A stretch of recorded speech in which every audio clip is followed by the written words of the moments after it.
gloire à Jésus.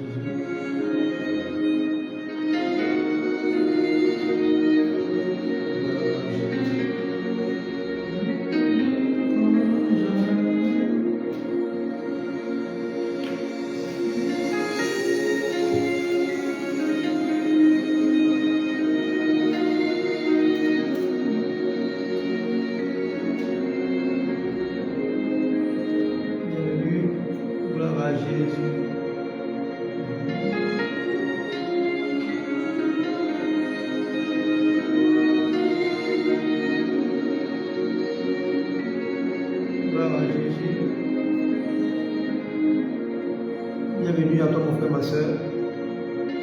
Je te salue dans le nom puissant de Jésus.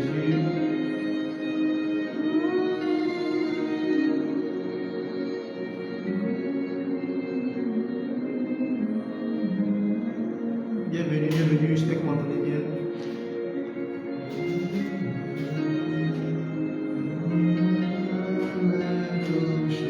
Ah, c'est bien.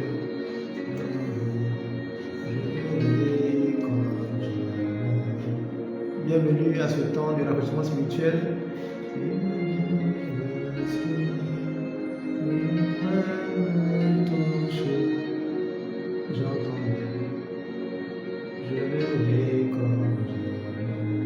Gloire à Jésus.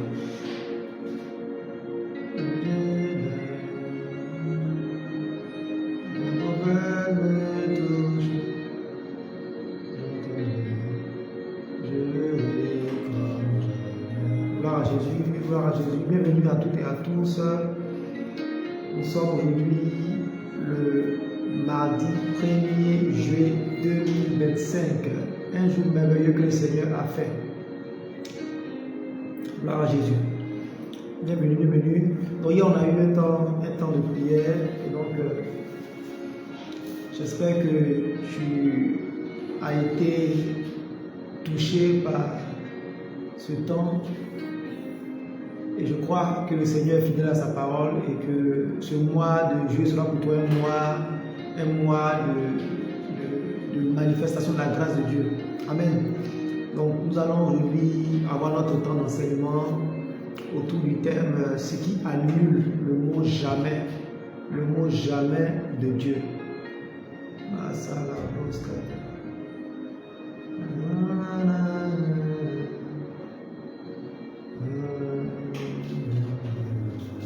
Bienvenue. Je vous salue dans le nom puissant de notre Seigneur Jésus-Christ. Je suis le frère Valérie Quadio et c'est un plaisir pour moi de vous retrouver. Donc là, nous sommes venus au bureau.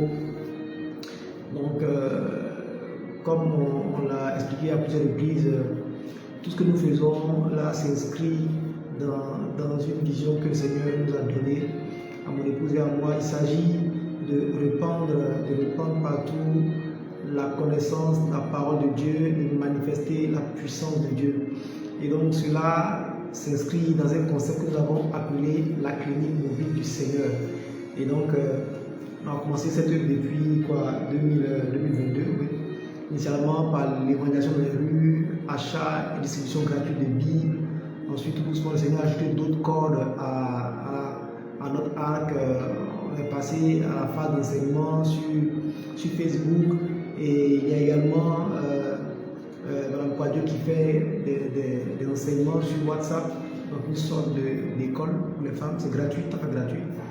Donc nous on a tout reçu gratuitement et on fait tout gratuitement. Amen. Amen. Et donc voilà, nous allons avoir également aujourd'hui ce temps d'enseignement. Et pour ceux qui nous suivent pour la première fois, pour les enseignements, c'est en principe chaque mardi, chaque jeudi, en milieu d'eux, selon les contraintes qu'on peut avoir.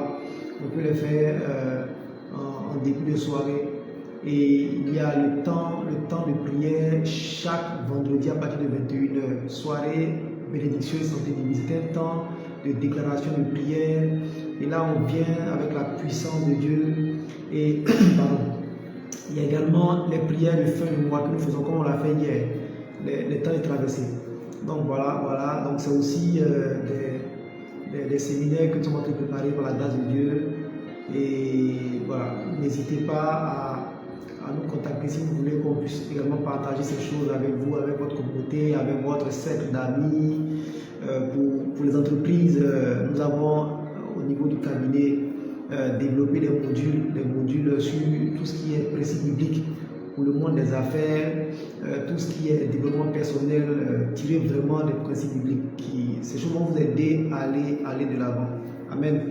Et donc, si Mme Quadio qui est connectée peut mettre les différents numéros, donc n'hésitez pas à nous contacter si vous avez des besoins en termes de sujets de prière ou avoir des informations sur ce que nous faisons, n'hésitez pas à nous contacter. Vous pouvez également m'écrire en inbox, voilà, on se fera le plaisir de vous contacter. Donc n'hésitez pas, si vous avez un sujet de prière que vous voulez partager avec nous, on pourra tranquillement se reparler par WhatsApp ou même s'appeler directement pour pouvoir prier. Amen.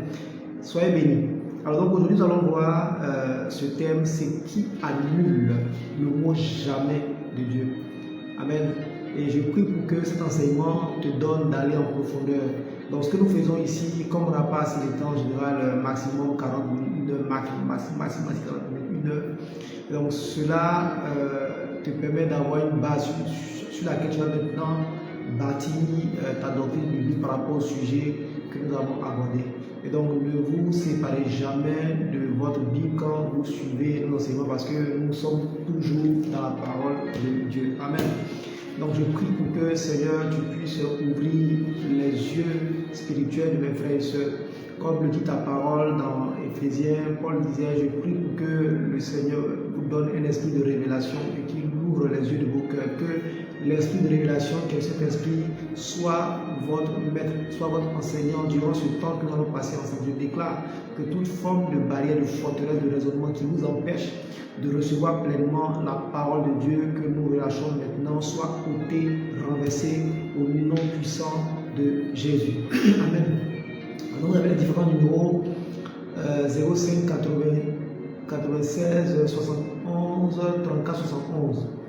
Également 05 46 38 53 11. Voilà, nous sommes en Côte d'Ivoire. Voilà, n'hésitez pas à nous contacter si vous avez des besoins particuliers. Ceux également qui veulent se connecter à cette grâce en soutenant n'hésitez pas également à nous contacter. Comme on l'a dit, ce sont les campagnes d'évangélisation que nous faisons dans les rues, dans les villages. Il y a également tout un aspect qualitatif avec des vêtements pour recueillir des jouets, des chaussures que nous offrons aussi à des personnes qui en ont besoin. Donc n'hésitez pas à nous contacter et on se fera le plaisir de collecter tout ce que vous apportez comme contribution. Que Dieu vous bénisse. Amen, amen et amen. Alors, ce qui annule le mot jamais, jamais de Dieu. Je vais vous présenter rapidement le calvaire. On aura deux grands points. Premier point, que signifie le mot jamais selon Dieu? Quand on lit le mot jamais dans une promesse donnée dans la Bible, qu'est-ce que cela signifie? À quoi cela renvoie du point de vue de la Bible? Amen. Et on verra en deuxième point, donc le thème de ce jour, ce qui annule le mot jamais de Dieu. Amen. Ce qui annule. Pardon. Et donc, on prend nos Bibles, Jean 11, on va lire une partie de l'écriture concernant l'histoire de Lazare. Donc, Lazare est malade, Jésus est quelque part avec ses disciples, on lui annonce que Lazare est malade, Jésus reste là-bas pendant 2 jours, après Lazare décède, et Jésus revient maintenant pour réveiller Lazare. Amen. Et donc, quand Jésus arrive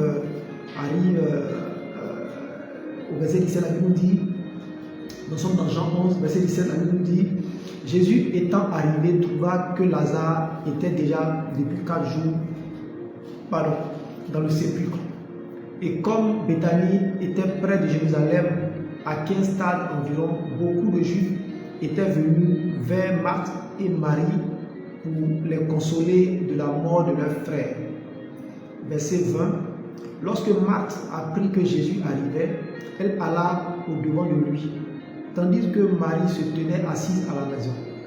Marthe dit à Jésus, « Seigneur, si tu eusses été ici, mon frère ne serait pas mort. » Verset 22.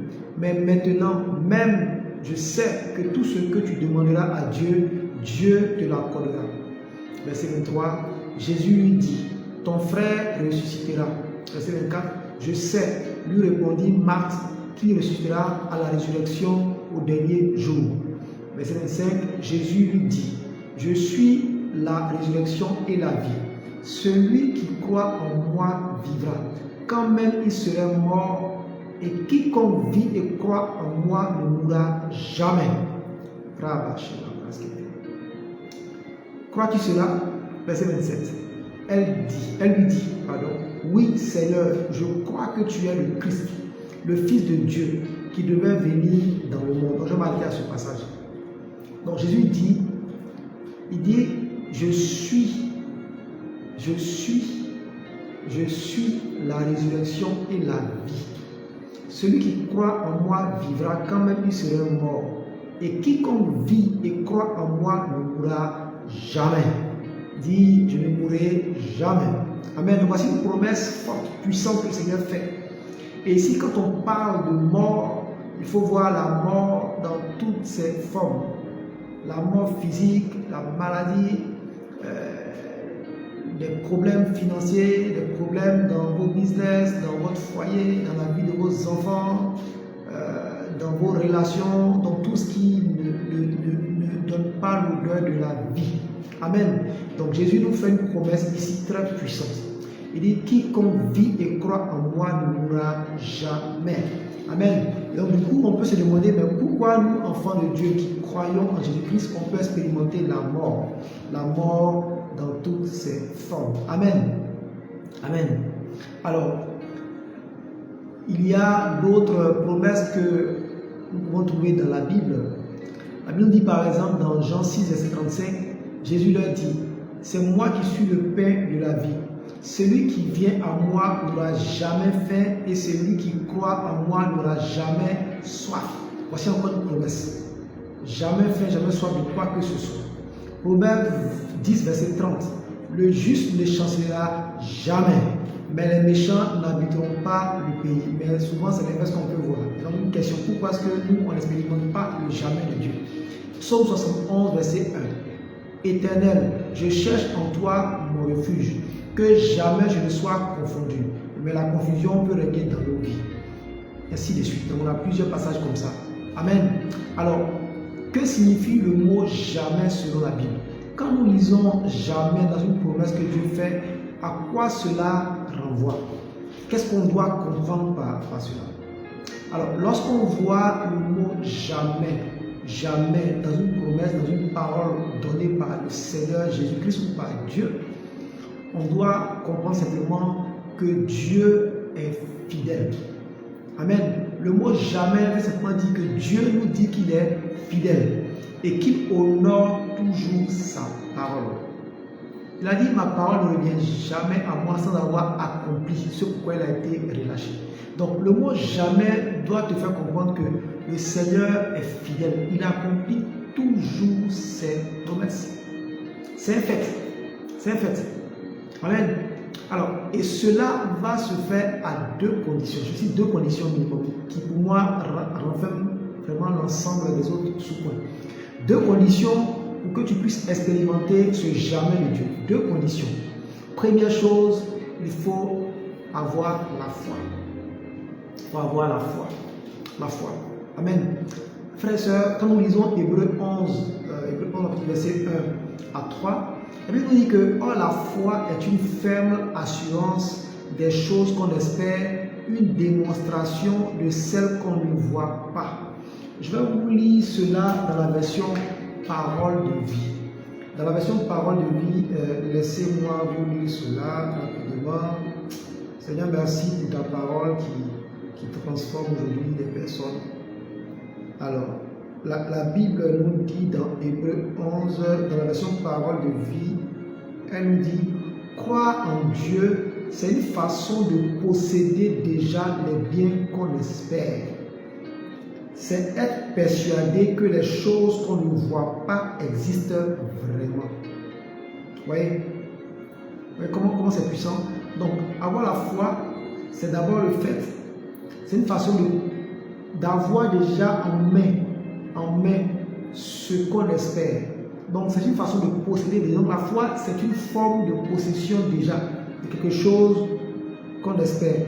Et c'est d'avoir la conviction d'être persuadé que les choses qu'on ne voit pas existent vraiment. Amen. Frères et sœurs, si vous savez combien de fois Dieu vous a donné des choses en rêve, en vision, que vous avez négligées. Moi, j'ai fini par comprendre un truc que le Seigneur m'a enseigné. Quand je lisais un peu l'histoire des patriarches d'Abraham et autres, j'ai remarqué qu'à chaque fois qu'ils voulaient faire entrer, que ce soit Abraham, Moïse ou autre, dans une saison, ils disaient, lève les yeux, regarde, que vois-tu? Que vois-tu? Donc la foi commence déjà par ce qu'on voit. Et donc Dieu va toujours te montrer ce qu'il te donne. Et quand il te montre cela, il faut que tu possèdes la chose. C'est ça la foi. Et donc j'ai fini par comprendre, et je ne peux pas comprendre en disant que tout ce que le Seigneur m'a montré, il me le doit. Simple. Tout ce que le Seigneur m'a montré, soit dans une vision, dans un songe, par les paroles de prophétie que j'ai reçues, tout ce que j'ai reçu de Dieu, que ce soit dans ces conditions-là, je considère que Dieu me le doit. C'est une façon de parler, pour que ma foi ne soit jamais ébranlée. Donc tout ce que Dieu vous a montré en songe, en vision, de positif, tout ce que vous avez reçu d'un homme de Dieu de façon authentique, sont des choses que Dieu vous doit, et Dieu honore toute sa parole. Amen. Amen. Donc la foi, c'est une force. La foi, c'est une force spirituelle que nous devons avoir. Amen. La foi, ce n'est pas le déni. Et dans la suite, on nous dit que, alors pour l'avoir possédé, les anciens ont obtenu un témoignage favorable. Le verset 3 est puissant.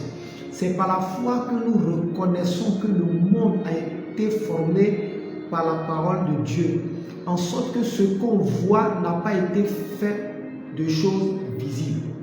Et donc ça aussi c'est quelque chose de puissant. Donc on l'a partagé ici à plusieurs reprises et qu'on a fait enseignement sur les sons, les visions, tout ça.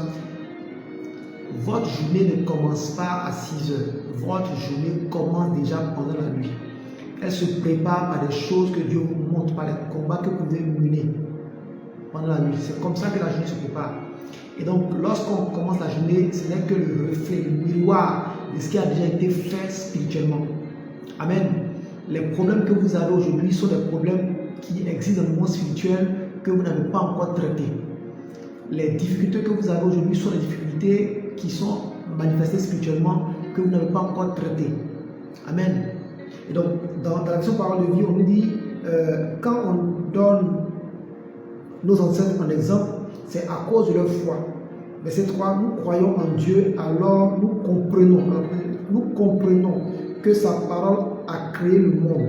Ainsi, les choses qu'on voit ont été faites à partir des choses qu'on ne voit pas. Amen. Et donc, la foi, c'est quelque chose de puissant. C'est une force. C'est une force. Amen. Et donc, première condition pour que le mot jamais de Dieu soit une réalité pour toi dans ta vie, c'est ta foi. C'est ta foi. La deuxième condition, c'est la marche dans l'intégrité parfaite de la parole de Dieu. Frères et sœurs, nous ne pouvons pas espérer manifester le jamais de Dieu dans sa promesse si nous marchons dans la compromission. Amen.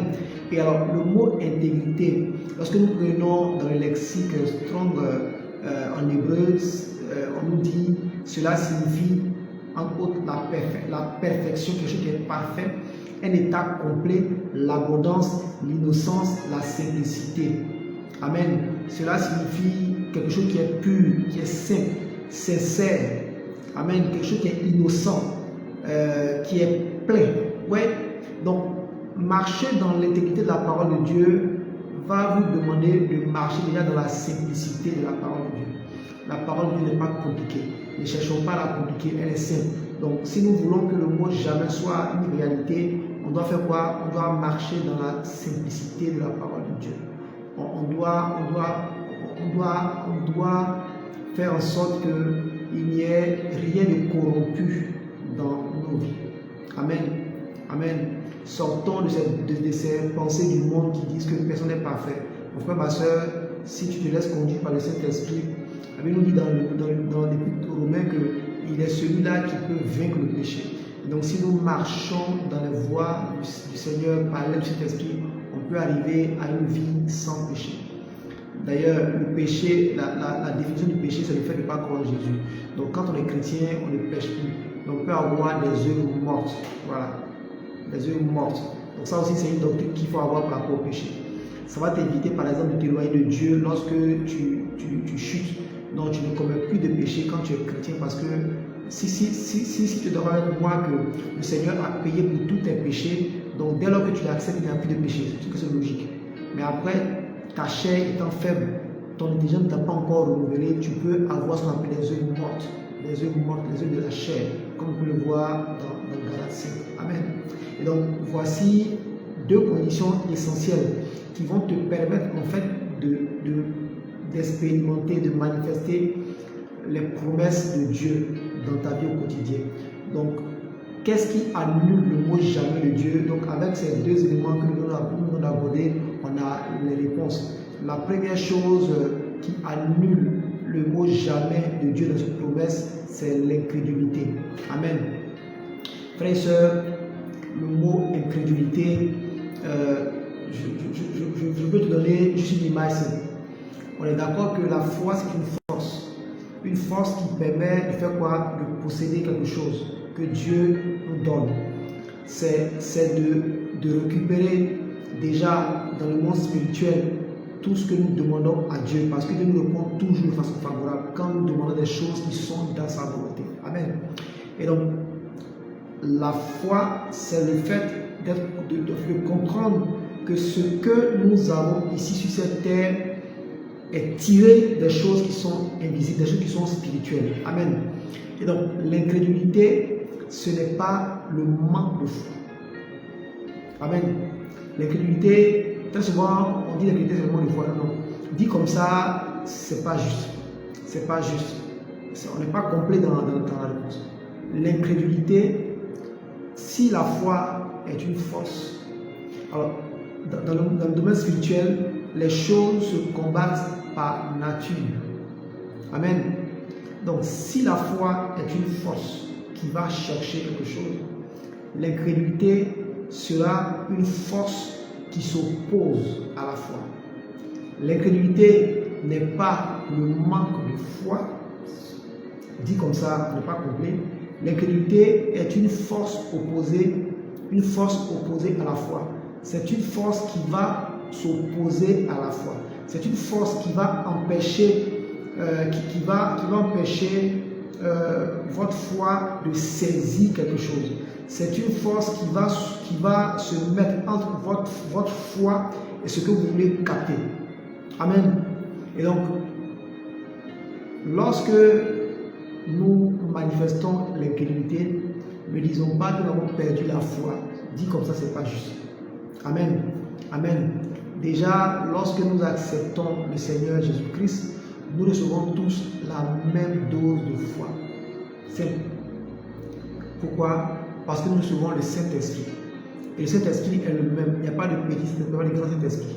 Amen. Et nous allons voir ce que Jésus nous dit par rapport à toutes ces choses. Amen.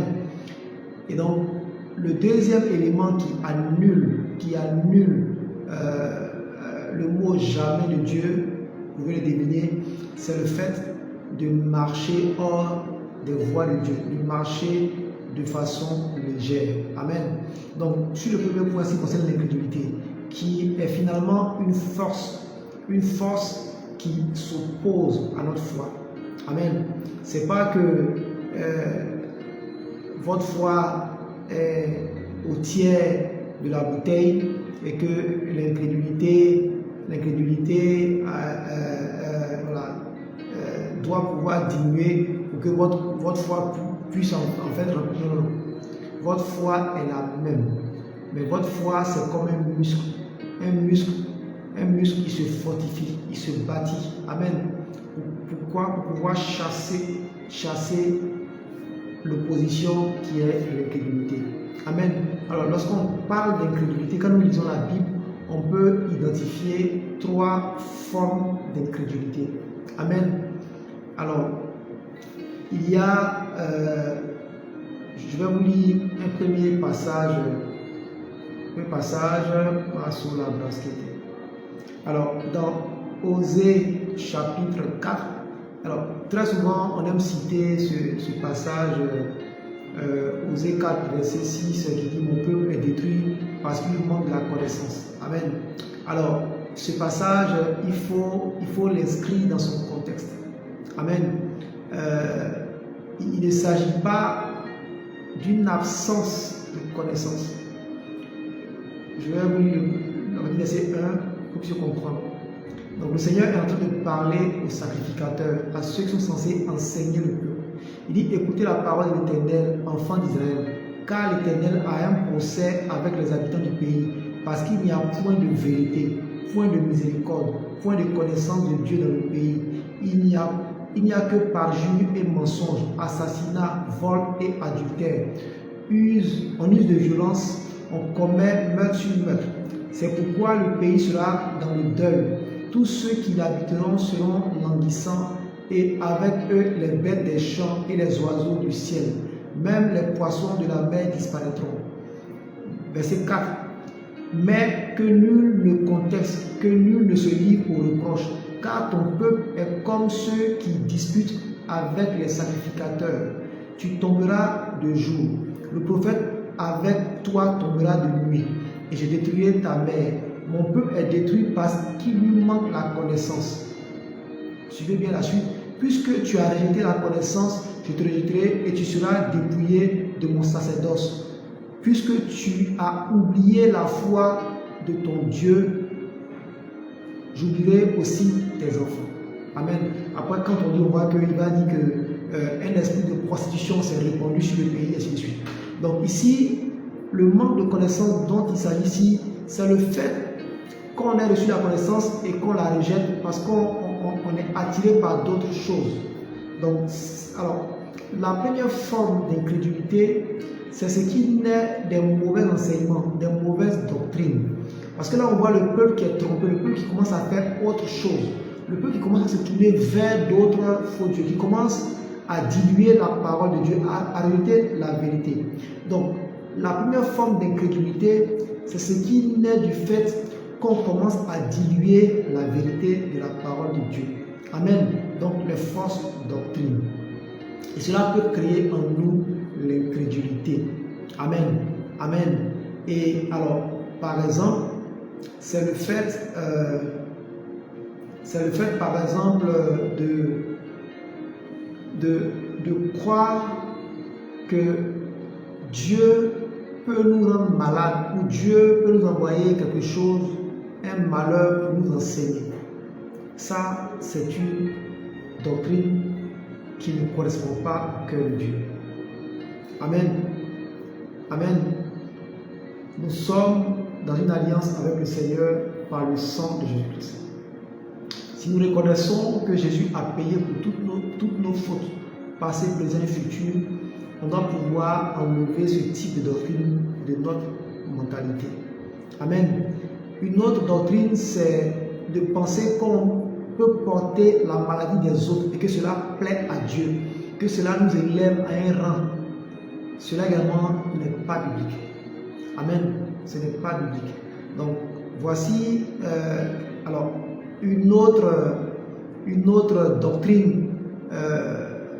C'est par exemple le fait de croire que lorsqu'on va voir un homme de Dieu pour demander de la prière ou de l'aide, un soutien spirituel, et qu'on ne lui donne rien, qu'on ne paye pas une offrande à la fin, c'est comme si les prières de l'homme de Dieu n'ont pas été entendues, ou alors que notre situation ne sera pas débloquée. Ça également, vous aurez du mal à être dans une relation avec Dieu si vous avez ce type de raisonnement.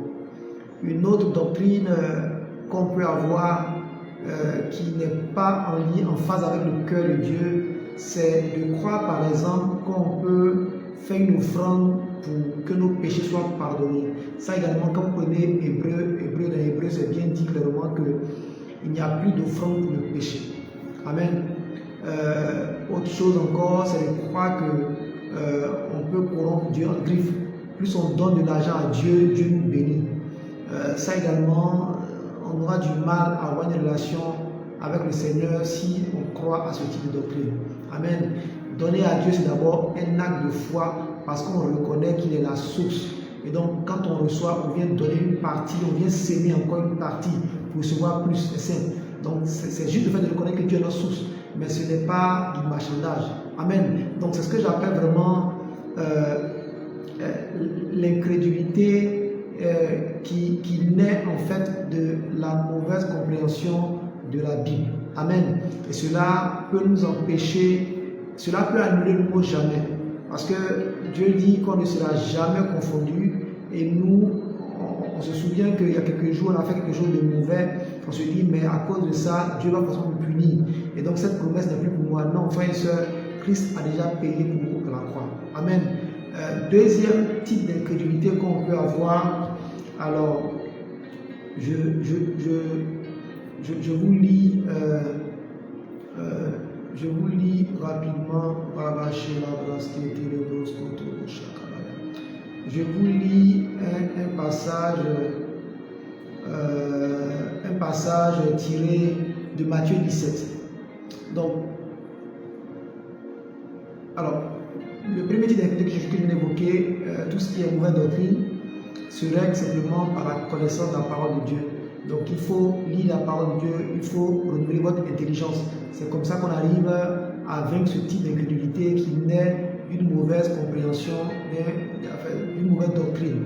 Amen. Simplement en renouvelant notre intelligence, en méditant de façon rigoureuse et sérieuse la parole de Dieu, en se laissant conduire par le Saint-Esprit. Amen. Je vous lis Matthieu 17 à partir du verset 14 à 21. Lorsqu'il fut arrivé, alors c'est l'histoire du fils lunatique, les disciples essayaient de chasser le démon, mais ils ne pourront pas.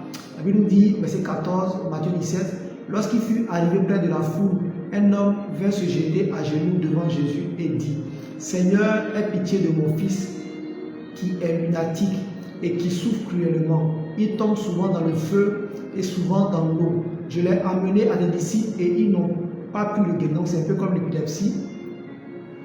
Race d'incrédules et perverse, répondit Jésus. Jusqu'à quand serai-je avec vous? Jusqu'à quand vous supporterai-je? Emmenez-le-moi ici. Jésus parla sévèrement au démon qui sortit de lui et l'enfant fut guéri à l'heure même. Autant pour moi. Verset 19. Alors les disciples s'approchèrent de Jésus et lui dirent en particulier, pourquoi n'avons-nous pas pu chasser ce démon? Verset 20, c'est à cause de votre incrédulité, leur dit Jésus. Je vous le dis en vérité, si vous aviez de la foi comme un grain de sénévé, vous direz à cette montagne, transporte-toi d'ici là, et elle se transporterait. Rien ne vous serait impossible. Mais cette sorte de démon ne sort que par la prière et par le jeûne. Amen. Donc ici, il faut bien comprendre le passage. Jésus a envoyé ses disciples prêcher l'évangile. Ils sont partis, et même les gens qui l'ont trouvé, c'était 70. Voilà, donc ils vont aller prêcher l'évangile et ils vont dire au Seigneur que le Seigneur est parti, les malades étaient guéris et même les démons nous obéissaient. Donc ça veut dire qu'ils avaient la capacité de chasser les démons. C'est bon? Alors, ils vont tomber sur cet enfant qui manifeste cette maladie et ils vont essayer de chasser les démons mais ils ne pourront pas. Amen. Et lorsqu'ils viennent au Seigneur, que le Seigneur chasse finalement ce démon, le Seigneur leur dit que s'ils avaient la foi comme le grain de moutarde, ils seraient capables de dire à une montagne, ôte-toi de ainsi de suite. Donc le Seigneur leur fait comprendre que nous pouvons avoir une plus grande foi en réalité. S'ils ont pu chasser les autres démons, ils auraient pu chasser ce démon. Mais ici, il y a quelque chose qui s'est opposé à leur foi, qui est l'incrédulité. Le Seigneur dit que cela peut être vaincu par quoi? Par la prière et le jeûne. Et donc ce que j'appelle l'incrédulité qui naît de nos sens. Donc l'incrédulité qui va naître de ce qu'on peut voir, de ce qu'on peut ressentir. Donc on voit clairement que là Jésus parle à des personnes qui sont allées chasser les démons, qui ont guéri des malades, tout ça, qui n'ont jamais fait ces choses, mais qui sous son onction ont agi puissamment. Mais qui se trouvent dans un cas où il leur dit que simplement la foi qui a la taille d'un grain de moutarde peut déplacer une montagne. Et il y a un type d'esprit. En fait, là, il nous parle en fait de l'incrédulité qui est comme un esprit qui peut partir par quoi? Par la prière et le jeûne. Donc, l'incrédulité naturelle va être quoi? Va être une forme d'opposition démoniaque qui va essayer de vous intimider parce que vous voyez. Amen. Donc, c'est une forme d'intimidation. C'est quelque chose qui va vous effrayer. C'est-à-dire, vous êtes chrétien, vous croyez que l'on peut guérir en priant, mais quand vous voyez l'ampleur de la maladie, quand vous voyez l'ampleur de la chose, de la situation, vous dites mais c'est trop beau et ça va créer une forme de peur, une forme d'intimidation. Amen. Et cela va créer un blocage entre votre foi et la réponse de Dieu. Amen. En réalité, vous n'avez pas moins de foi, mais vous avez une opposition démoniaque qui va se manifester par la peur, qui va essayer de vous intimider par quelque chose d'extraordinaire, qui va travailler sur vos sentiments en réalité. Donc voici en fait la deuxième forme d'incrédulité qui vient par une forme d'oppression démoniaque qui va réveiller en vous la peur, qui va réveiller en vous l'intimidation, qui va vous faire croire que avec ce que vous voyez de façon naturelle, cela est impossible et vous allez reculer. Amen. Donc voici la deuxième forme d'incrédulité. Amen. La troisième forme d'incrédulité que nous pouvons avoir, c'est le fait d'être carrément ignorant. Première forme, on a lu les choses, on les voit, mais lorsqu'on veut les appliquer, il y a notre raisonnement qui se met en place, qui nous fait croire que c'est vrai, c'est dit dans la Bible, mais compte tenu de certaines choses, on n'est pas apte à recevoir cette promesse. Ça, c'est l'incrédulité qui naît en fait de tout ce qui est mauvaise doctrine qu'on peut manifester. Deuxième forme, il y a une oppression démoniaque qui va venir travailler sur nos sens, qui va venir réveiller en nous la peur. Bien vrai qu'on soit croyant chrétien, mais il y a comme cette forme de démon qui vient pour réveiller la peur et qui va bloquer l'action de la foi. Amen. Et pour vaincre ce type de démon, pour vaincre ce type d'incrédulité, c'est par le jeûne et la prière. C'est pour ça qu'il est important de beaucoup prier. Amen. Priez si le Seigneur vous fait la grâce de parler en langue, priez beaucoup en d'autres langues, cela va vous fortifier. Ce que Paul dit que ceux qui prient en d'autres langues se bâtissent, se fortifient. Amen. Et le jeûne a pour rôle en fait de diminuer l'influence de votre chair, de diminuer l'influence de vos émotions sur vous. Voici l'importance du jeûne. On ne jeûne pas pour demander la guérison ou ces choses-là. On jeûne pour que notre esprit soit fortifié, qu'il prenne le dessus, qu'on devienne des êtres spirituels et que la chair soit tuée au maximum. Amen. Et donc la dernière catégorie d'incrédulité, c'est ce qui vient de l'absence de connaissance. Alors ça c'est quand on n'a jamais lu la Bible, on n'a jamais entendu l'enseignement. Et en réalité, c'est comme ceux par exemple qui ne savent pas que Jésus est mort pour tous les hommes. Voilà. Donc quand Jésus est mort à la croix pour toi, bon, qui est Jésus? Il y a des gens qui ne savent pas qui est Jésus. Voilà. Amen. C'est le fait par exemple de ne pas savoir que Jésus guérit. Dans l'autre, on sait qu'il guérit, mais on se dit qu'il guérit sous condition. Il faut payer d'abord. Ou alors, Dieu peut nous rendre malade. Non. Ici, on ne sait même pas que Ésaïe 53 existe. On ne sait même pas que 1 Pierre 24 existe. Donc, on se dit que le seul moyen pour nous de guérir une maladie, c'est d'aller à l'hôpital. Ou pour ceux qui ont des tendances un peu bizarres, aller voir des féticheurs guérisseurs. Amen. C'est le fait de ne même pas savoir que Dieu nous aime. Ça aussi, c'est une forme d'ignorance qui peut nous empêcher de recevoir la parole. Vous voyez, souvent, on peut prier pour les personnes, mais on sent qu'elles sont comme des marbre, parce qu'elles n'ont pas la connaissance. C'est vrai que nous, très souvent, avant de prier pour une personne, on sème d'abord la parole de Dieu. On va vous donner un verset pour essayer déjà d'enlever les barrières avant de libérer la puissance de Dieu. Amen. Donc voici les trois formes d'incrédulité. À la base, toutes ces formes d'incrédulité vont être traitées déjà par la connaissance de la parole de Dieu. Amen. C'est par la parole de Dieu qu'on va commencer déjà à ouvrir notre intelligence, à ouvrir notre entendement à ces choses. Et puis, pour le dernier type d'incrédulité, il va falloir travailler, pour ce qui est des oppressions, il va falloir travailler en matière de prière, de jeûne, on bâtit une vie de jeûne et de prière. Amen. Donc, voici le premier point, comme on l'a dit, qui évidemment vous empêche d'expérimenter le mot jamais de Dieu. Le deuxième élément, comme on peut le voir, c'est le manque d'intégrité dans l'application de la parole de Dieu. Frères et sœurs, nous sommes souvent négligents, nous sommes souvent très familiers, nous manifestons de la paresse avec la parole de Dieu. Et cela est dangereux pour nous. Si nous voulons que toutes les promesses de Dieu dans lesquelles on a le mot jamais soient pour nous des réalités, il va falloir qu'on accepte de marcher et d'appliquer de façon stricte la parole de Dieu. Sortons des choses qui disent que tout le monde le fait, Dieu même sait que la chair est faible. Non, frères et sœurs, Dieu ne t'en veut pas, mais en face il y a un ennemi qui lui connaît toutes les règles spirituelles. Je ferai un enseignement ici sur les différentes attributions du diable. Parce qu'une des techniques de l'ennemi, c'est de nous empêcher, en fait c'est de l'ignorer. Voilà. Et ça, c'est vraiment dangereux. Si nous nous mettons à ignorer le diable, c'est dangereux parce que nous sommes dans un combat. Donc, je ferai un enseignement par la grâce de Dieu sur comment la Bible décrit le diable sous tous ses attributs, sous tous ses caractères et quels sont les dangers auxquels nous sommes exposés et comment vaincre ces choses. Très important. On ne doit pas ignorer l'ennemi. Et donc, Jésus-Christ a déjà tout payé à la croix pour nous, mais on doit savoir une chose simple. Toutes les fois où nous marchons en dehors des voies de Dieu, nous nous exposons au diable, nous nous exposons aux représailles. Jésus-Christ a accompli la loi, mais cela ne veut pas dire que la puissance, le poids, la valeur spirituelle de tout ce qu'il y avait comme malédiction a été annulé. Non. Christ nous a affranchis des conséquences des fautes. Cependant, ces conséquences du point de vue spirituel existent toujours et peuvent être utilisées par l'ennemi contre nous s'ils ne marchent pas dans la repentance. Faites attention. Faites attention. Dieu est un juge.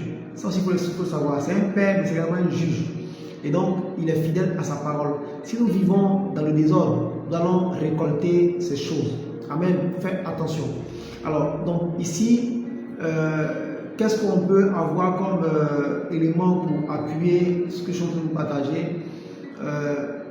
Le Seigneur dit dans Jean 14, 30, « Je ne parlerai plus guère avec vous, car le prince du monde vient. Il n'a rien en moi. » Amen. Et donc, lorsque nous marchons, nous vivons de façon légère, de façon familière, nous essayons d'adapter la parole de Dieu à notre vie, tout ça, ainsi de suite. Qu'est-ce qu'il va faire? L'ennemi, le diable, aura des choses en nous. Et là où il y a des choses en nous, il va frapper. Jésus nous dit, quand il explique un peu le principe des délivrances, il dit que lorsqu'on chasse un esprit mauvais, il part, il va dans les lieux arides pour trouver du repos. Et là, s'il ne trouve pas, il revient dans son ancienne maison. Et quand il trouve la maison qui est ornée, balayée, qu'est-ce qu'il fait? Il va chercher cet esprit plus méchant. Et la condition est pire qu'avant. Juste pour vous dire que le Seigneur vous fait comprendre clairement que si vous vous amusez à entrer dans une vie de désordre, vous allez expérimenter des choses plus graves. Et donc, on doit, chers frères et sœurs, ne plus jouer avec notre vie.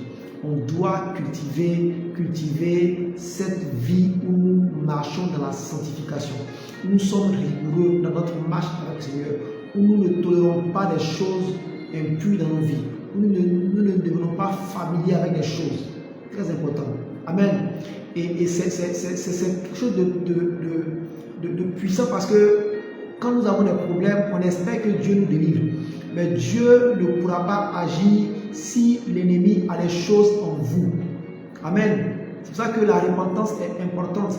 Et on doit faire l'effort de grandir spirituellement. Parce que si nous passons notre temps à tomber dans les mêmes choses, c'est une loi spirituelle. L'ennemi, quand il vient, la deuxième fois, votre conduite sera pire. S'il a fallu une semaine pour sortir de là, il va falloir peut-être 3 semaines ou un mois, ou 2 ans, 3 ans. Donc, faites vraiment attention. Le dévoreur rôde. Faites attention. Amen. Psaume 41, la Bible nous dit au verset 8 à 13, « Tous mes ennemis chuchotent entre eux contre moi. Ils pensent que mon malheur causera ma ruine. Il est dangereusement atteint. Le voilà couché. Il ne se lèvera pas. » Verset 10, celui-là, même avec qui j'étais en paix, qui avait ma confiance et qui mangeait mon pain, lève le talon contre moi. Verset 11, toi, Éternel, aie pitié de moi et rétablis-moi. et je leur rendrai ce qui leur est dû. Je connaîtrai que tu m'aimes si mon ennemi ne trouve pas de moi. Verset 13. Tu m'as soutenu à cause de mon intégrité et tu m'as placé pour toujours en ta présence. Dieu est à l'aise. Dieu peut nous secourir facilement quand nous marchons dans l'intégrité. Frères et sœurs, il faut retenir cela. C'est vraiment, vraiment important. Quand j'ai commencé à lire la Bible, j'ai compris que l'intégrité, c'est l'élément fondamental pour expérimenter une vie en abondance avec Dieu. Parce que quand vous faites l'effort de grandir dans votre marche dans l'intégrité, l'ennemi aura de moins en moins de choses à trouver dans votre vie. Et cela va accélérer l'action de Dieu dans votre vie. Amen. Amen. Amen, c'est très important, frères et sœurs. Très important. Et donc, on doit faire l'effort de marcher dans l'intégrité. Lorsque nous lisons l'histoire de Daniel dans Daniel 6, lorsque les autres satrapes ont voulu l'accuser, la Bible nous dit, par exemple, au verset 4, il surpassait les deux autres et tous les satrapes, par ses capacités exceptionnelles, si bien que le roi avait l'intention de lui confier une responsabilité relative à l'empire tout entier. Alors les autres surintendants et les satrapes se mirent à chercher si Daniel avait commis des erreurs au préjudice de l'empire, mais ils ne purent trouver aucune faute ni aucun manquement, car il était parfaitement honnête. Il n'y avait vraiment rien à lui reprocher. Vous voyez, très important.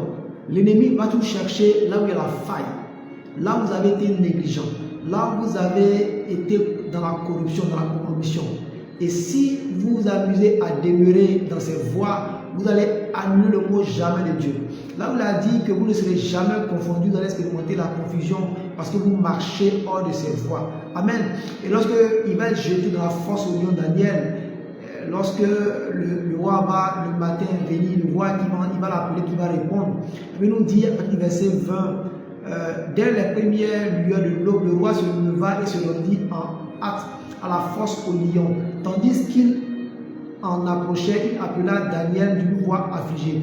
Daniel, serviteur de Dieu vivant, est-ce que ton Dieu que tu sais avec tant de persévérance a pu t'arracher aux griffes des lions? Pardon. Verset 22. Daniel lui répondit, longue vie ô roi, oui, mon Dieu a envoyé son ange fermer la gueule des lions et ils ne m'ont fait aucun mal. En effet, je n'étais pas coupable envers Dieu et je n'avais commis aucune faute non plus à l'égard du roi. Vous voyez, la marche dans l'intégrité, très important. Amen. C'est vraiment, vraiment important. Amen. Et vous voyez, si nous voulons que le mot jamais que Dieu donne dans ses promesses soit pour une réalité, voici deux conditions qui pour moi sont capitales. Première chose, il faut vaincre l'incrédulité. L'incrédulité n'est pas le manque de foi. L'incrédulité, c'est quoi? C'est une force qui s'oppose à votre foi. Si votre foi a rempli une bouteille et que l'incrédulité vient boucher la bouteille, ce qui est dedans ne sortira pas. Amen. Jésus nous dit simplement qu'il ne faut pas une foi de la taille d'une montagne.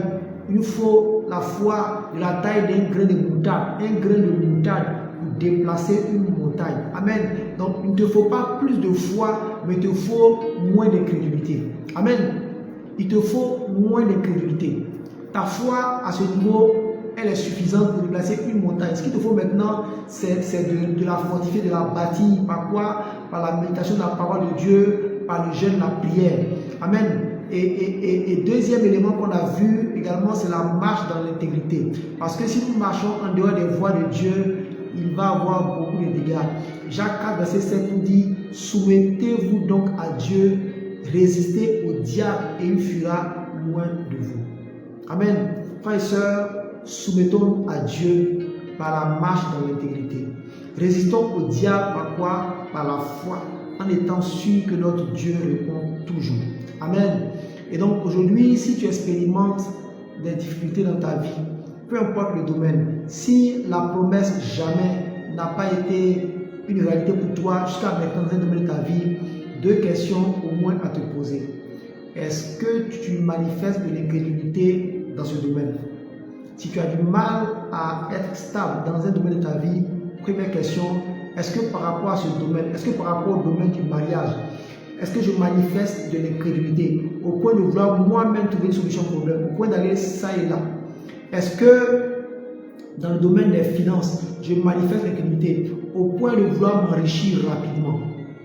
Est-ce que dans le domaine de la santé, je manifeste l'incrédulité au point de voir ce mal, de voir ce mal me ronger, au point de voir ma santé se dégrader au fur et à mesure, au lieu que ce soit l'inverse? Amen. Frères et sœurs, peu importe la durée de la situation, il faut que votre foi soit ferme. Je sais de quoi je vous parle. Si vous avez un mal dans votre corps, demeurez dans la foi, continuez de confesser la parole, confesser la parole, continuez de croire que le Seigneur agit. Vous allez voir les choses disparaître au fur et à mesure.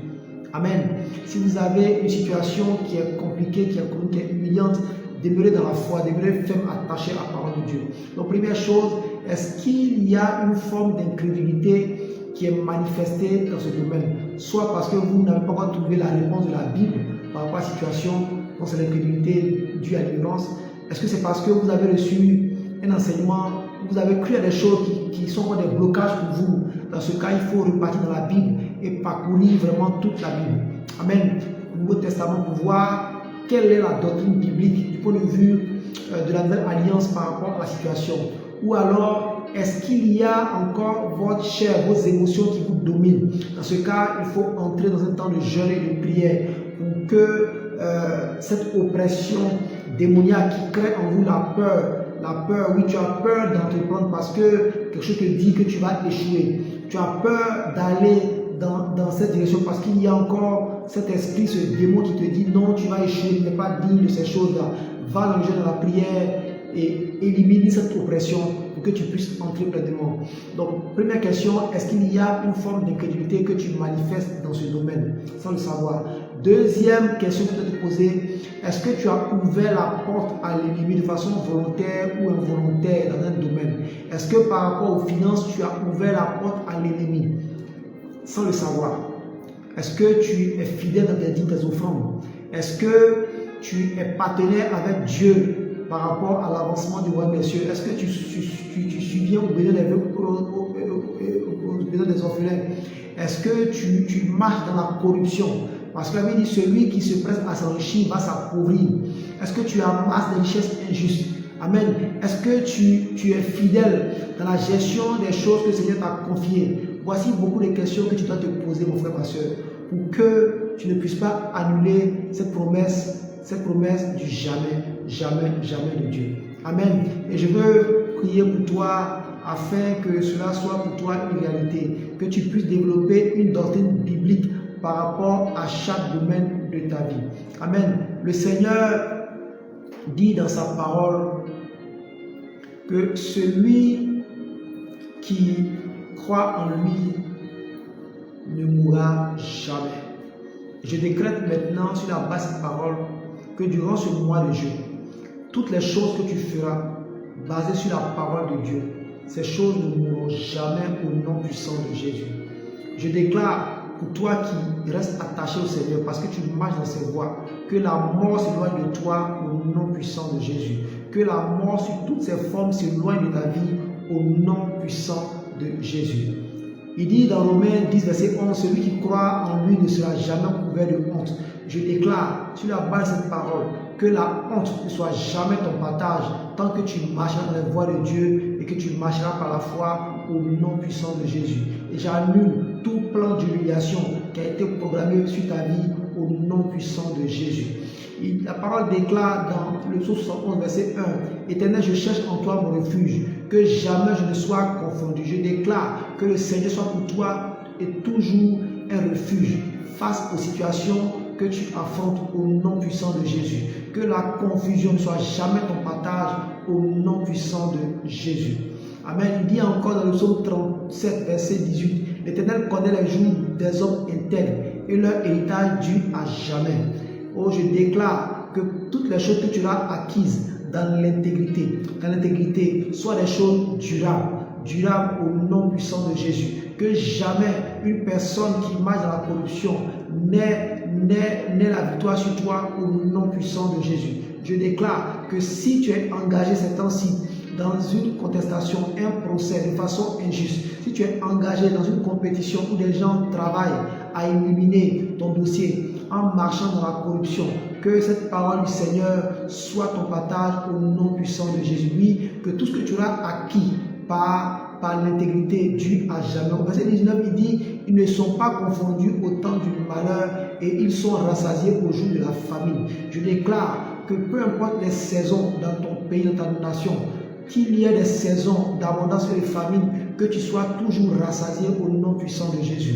Quand en temps de trouble, en temps de famine, en temps de fléau, que le Seigneur pourvoie à tous tes besoins au nom puissant de Jésus. Je relâche sur ta vie au nom puissant de Jésus. Au nom puissant de Jésus.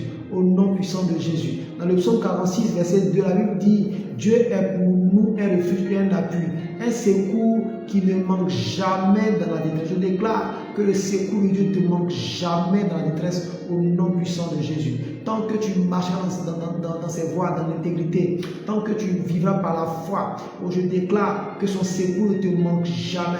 Que peu importe l'adversité, que le secours de Dieu soit toujours manifesté pour toi au nom puissant de Jésus. Au nom puissant de Jésus. Amen, amen et amen. Mon frère, ma soeur, toutes ces promesses que je viens de libérer sont valables uniquement si tu es dans l'alliance avec le Seigneur. C'est pour ça que je veux t'inviter, toi qui vois cette vidéo et qui marche encore loin des voies de Dieu, toi qui n'as pas encore compris ce que Christ a fait. Il a dit qu'il est mort, que tes péchés passés, présents et futurs soient portés par lui. Oui, toutes tes fautes ont été portées sur Jésus. Aujourd'hui, tu as encore l'occasion de rentrer dans une nouvelle alliance. Tu as l'occasion d'expérimenter une vie en abondance, une vie sans stress avec le Seigneur, parce qu'il a pris à la croix tous tes péchés. Et par sa résurrection, il t'a donné le pouvoir de vaincre toutes les forces des ténèbres, de marcher dans les puissances des ténèbres. En te positionnant dans une dimension élevée. La Bible dit qu'il t'a positionné avec lui dans les lieux célestes. Et ce jour, tu entends ma voix. Et tu vas expérimenter cette vie en abondance. Je vais t'inviter simplement, avec une sincérité de cœur, à donner ta vie au Seigneur, à le laisser entrer dans ta vie et à bâtir une vie qui soit fondée sur le roc. Tu vas dire après moi, Seigneur Jésus, je reconnais que ma vie n'a pas toujours été alignée sur ta parole.